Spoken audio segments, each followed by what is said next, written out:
So dear students, we now move on to practice set 5.2, the 10th sum. The 10th sum on page number 116, 116.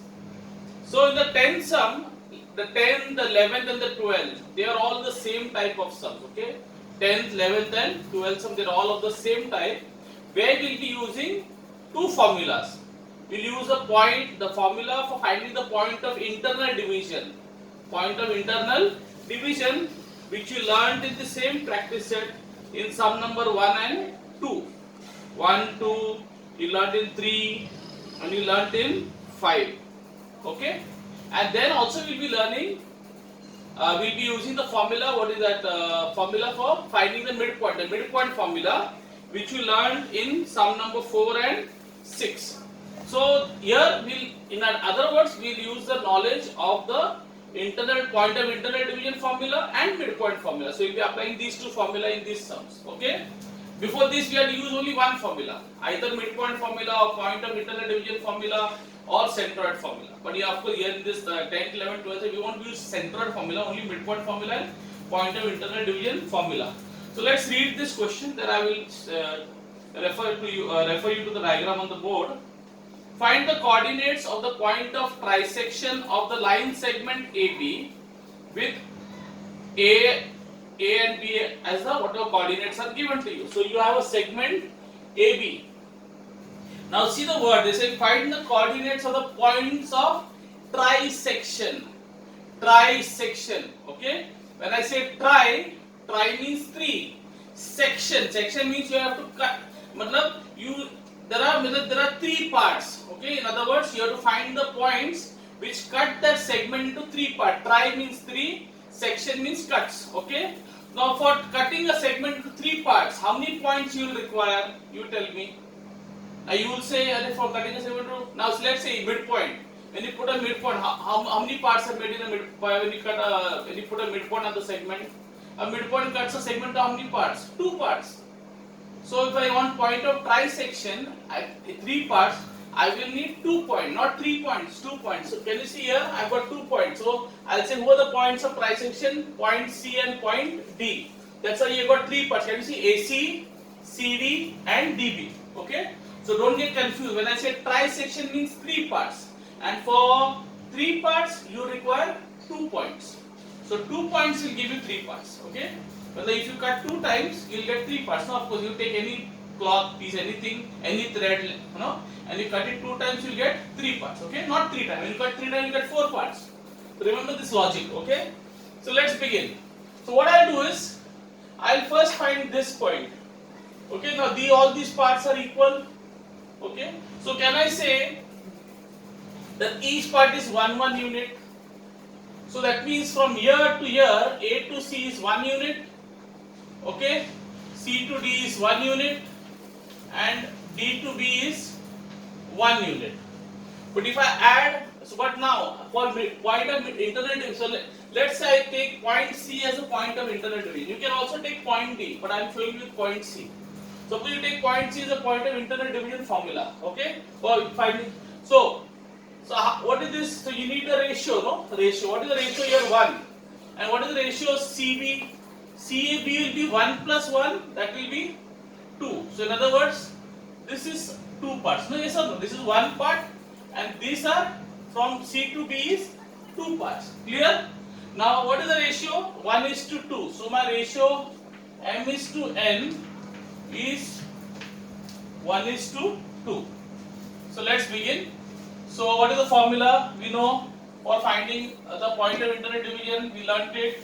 X equal to mx2 plus nx1 upon m plus n, barabar, and then y equal to my2 plus ny1 upon m plus n. I hope you know how to use this formula. Okay, clear?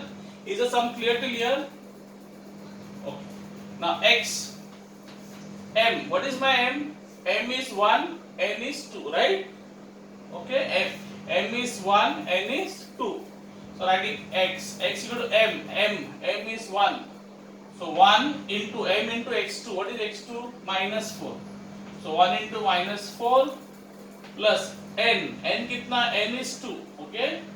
Into x1. x1 कितना है? तो 2 upon m plus n. M plus n is what? 1 plus 2. So 1 plus 2. So I'll get x. So what will I get x? Come on.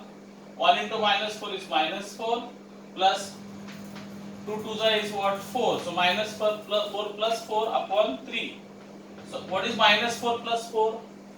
What is minus 4 plus 4? Opposite numbers, no? They are what numbers? Opposite numbers. Yes. So what will be they? They are additive inverses, no?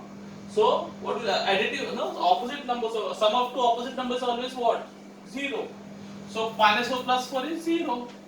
Or you can think this way. 4 minus 4 is what? 0.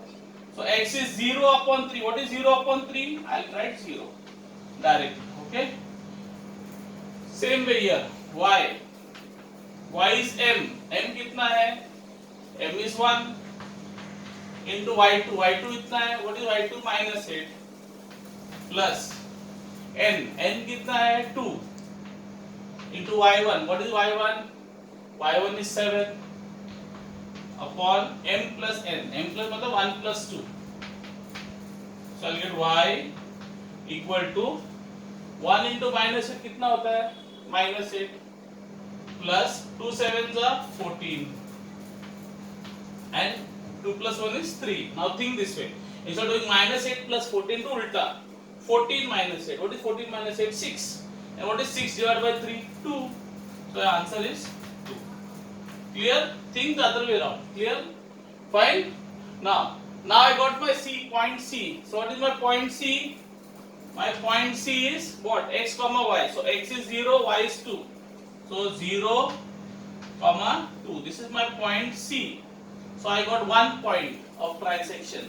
I have to find the point D. Now what is point D? Think about look at segment CB. D is exactly in the middle. So in other words, what is D? It's a point of trisection, I know. But if you look at segment CB and these two parts are equal, that means point D is the what? Point D is the midpoint. Understood? So why use trisection? Why use pointer interdivision formula? We can now use the midpoint formula. So D is a midpoint of segment CB. So I'll say D is the midpoint of segment CB. So if I want D का coordinates, let's say the coordinates I'll take it as, let's say it is A comma B. A comma B. Just assume it is A comma B. So what will be A? What is the midpoint formula says? Yeah. X1 this plus this, no? X1 plus X2. Okay? Add the x coordinates divided by 2. Add the y coordinates divided by 2. So x will be, add the x coordinates. What are the x coordinates? You know the formula, no? X1 plus X2 upon 2 and y will be y1 plus y2 upon 2. Now you can do it mentally also. I'll show you. Okay. My x is A. So I say A equal to x1. x1 I just said is 0 plus x2. x2 is minus 4 upon 2. So I get A equal to, what is minus 4 plus 0? Minus 4 plus 0, any number added to 0 will give you the number itself. So minus 4 plus 0 is minus 4. And what is minus 4 divided by 2? Minus 4 divided by 2. So 2 ones are 2 twos are. So my A will be minus 2. Fine. So also what is my Y? My Y, okay, the midpoint coordinate Y is B. The midpoint coordinate X is A. And the midpoint coordinate Y is actually my B. So I write B equal to Y1. What is Y1? The coordinate of C. Y coordinate of C is what? 2. So I say 2 plus, what is Y2? Y2 is minus 2. Okay, the coordinate of Y coordinate of B upon 2. So I'll get B. Now what is minus 8 plus 2? Opposite side, what do you do? Subtract. Minus 8 plus 2 is minus 6 upon 2. So 2 ones are 2 threes are. So I get b equal to minus 3. Okay. So what will be my d coordinates? Coordinates for d will be what? A comma b. Who's my a? Minus 2, and who b is minus 3. So minus 2 comma minus 3. Now you could have found this mentally also, right or no? Like example, if I know this is my x is 0 comma 2, no? So 0 plus minus 4. What is minus 4 plus 0? Minus 4. Minus 4 divided by 2 is minus 2. So didn't I get minus 2? Yes. Then 2. 2 plus minus 8 is what? Minus 6. Minus 6 divided by 2 is minus 3. So you have got minus 3. You got to do it. See, midpoint you can do it mentally. But what you have to do for midpoint, for finding any midpoint of x and y coordinate, you have to take the average of the. If you want to find the x coordinate, midpoint of the x coordinate of the midpoint, take the average of the what? X coordinates. If you want to find the y coordinate of the midpoint, take the average of the y coordinates. So it's a very simple. You can do it mentally, but of course you have to write steps in the sums to come. I will be doing it directly. Okay, you do the steps. I'll just show you. Okay, fine. So we end here.